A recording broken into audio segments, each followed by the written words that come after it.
Is it just us, or does it feel like lately there's a new beer festival or brewery popping up around every corner? Well, this year's annual Oktoberfest in Munich, Germany was canceled due to COVID. Several cities and towns across the U.S. are still holding smaller celebrations filled with large lager pours and dancing. It's no surprise that the popularity of beer has increased over time. Go back 4 or 5 decades, and the American brewing industry was pretty simple. There wasn't a lot of competition in the market, and most beers tasted like a traditional Coors or Miller High Life. Today, it's a much different landscape. There are almost 9,000 breweries across the U.S., and last year, total beer sales topped $94 billion, as reported by the Brewers Association. Early in the pandemic, some even tried their hand at brewing their own beer at home and dabbled in different styles like imperial stouts or hoppy India Pale Ales. It seems like there's an endless amount of information to learn about beer, but to be fair, it is one of the oldest drinks known to man. There was a debate among archaeologists going all the way back to the 1950s about which came first, bread or beer. And the idea was that the Neolithic revolution, the origins of agriculture, did humans first start to settle down and cultivate plants in order to, because they were hungry, in other words, to produce agriculture for making bread to feed themselves, or for more ritual purposes, for social purposes. In other words, were they making beer to drink and those properties? That's Dr. Jeffrey Pilcher, a professor of history at the University of Toronto and an expert on the world history of beer. He says that this debate has recently been laid to rest, with archaeologists finding evidence of beer making in the Middle East dating back 13,000 years. The interesting question is, why did people in early civilizations drink beer? Some theories point to water often being prone to bad bacteria, while beer was a safer option because of the boiling during the brewing process. Pilcher, however, says there's another missing layer to the story here. It's true that in urban societies, water was often polluted. You get too many people in one place, and in fact, the water will go bad.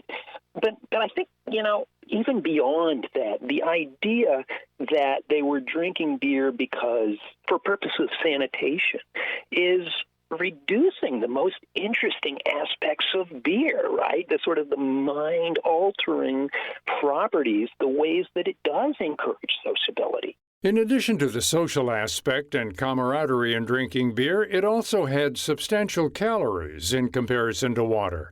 Pilcher points to barley as the preferred grain in early brewing history. There were lots of different kinds of beer, and basically the kinds of beer there were the availability of grains in the market. And so barley was the favored grain because it malted the best. You could get the best yield because it had the sort of collection of enzymes that produced beer most effectively.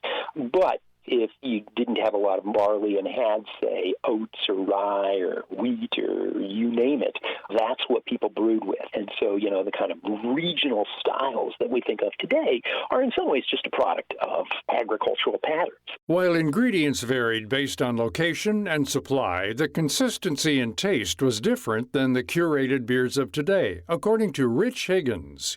Higgins is a master cicerone, a certified expert in beer who has earned the highest level of beer knowledge and expertise that a person can achieve. He's one of only 19 master cicerones in the world.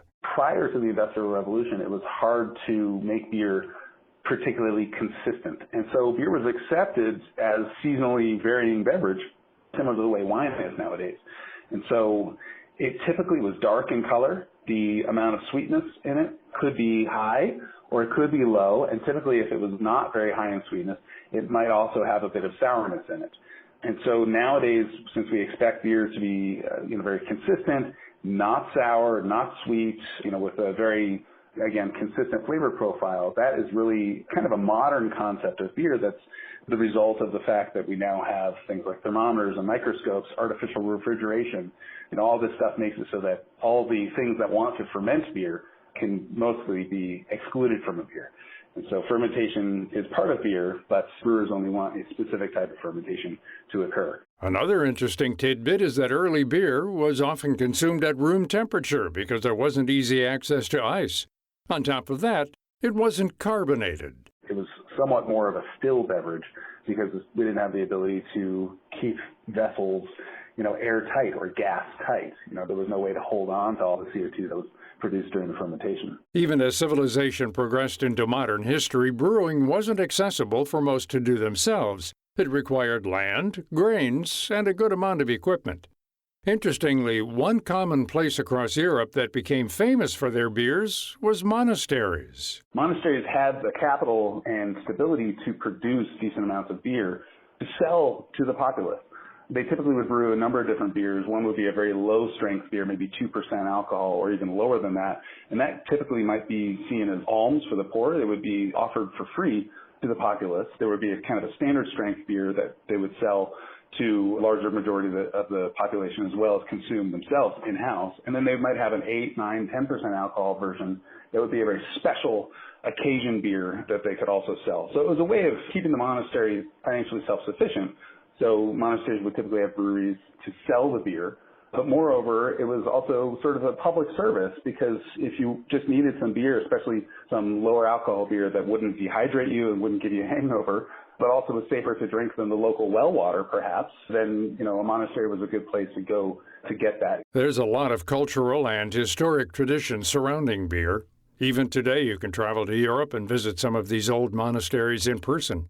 Head to Bavaria in Germany, and you can learn about an essential law that governs brewmaking in the region. We talk a lot about the Reinheitsgebot, which is now called the German Purity Law, and it was in fact passed in 1516 down in Bavaria.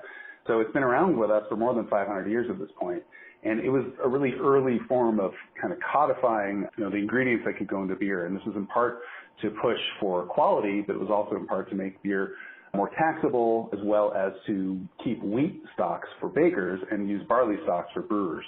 So what this ended up doing, though, is helped to produce beer that was more consistent in character and consistent in flavor, because it didn't have a lot of other things added to it, like fruits or spices. But this was only in Bavaria. So go to northern Germany at the time, like Prussia or Bremen, or go to Belgium or the Netherlands. Those cultures really appreciated beer from a different angle. And so rather than having it be limited to just malt, water, hops, and yeast, you could add fruits and spices without, or with abandon. And frequently the beers were sour and they were often aged in wood and things like that gave the beer a very different flavor profile. Beers come in many different styles, flavors, hues, and more.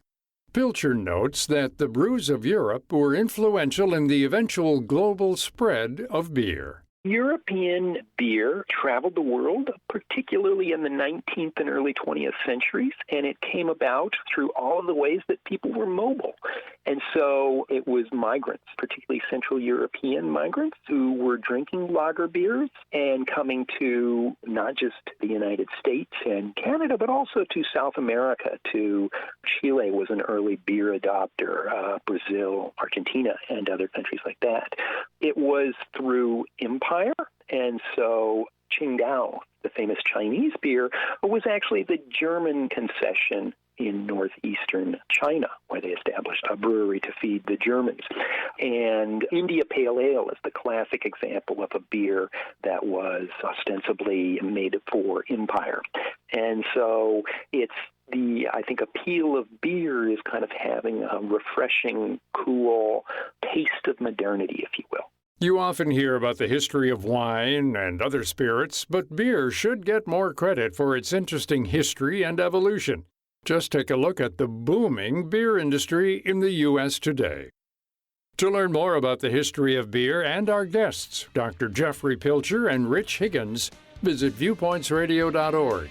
For more behind the scenes, visit Viewpoints Radio on Twitter and Facebook. This segment was written and produced by Amira Zaveri. I'm Gary Price.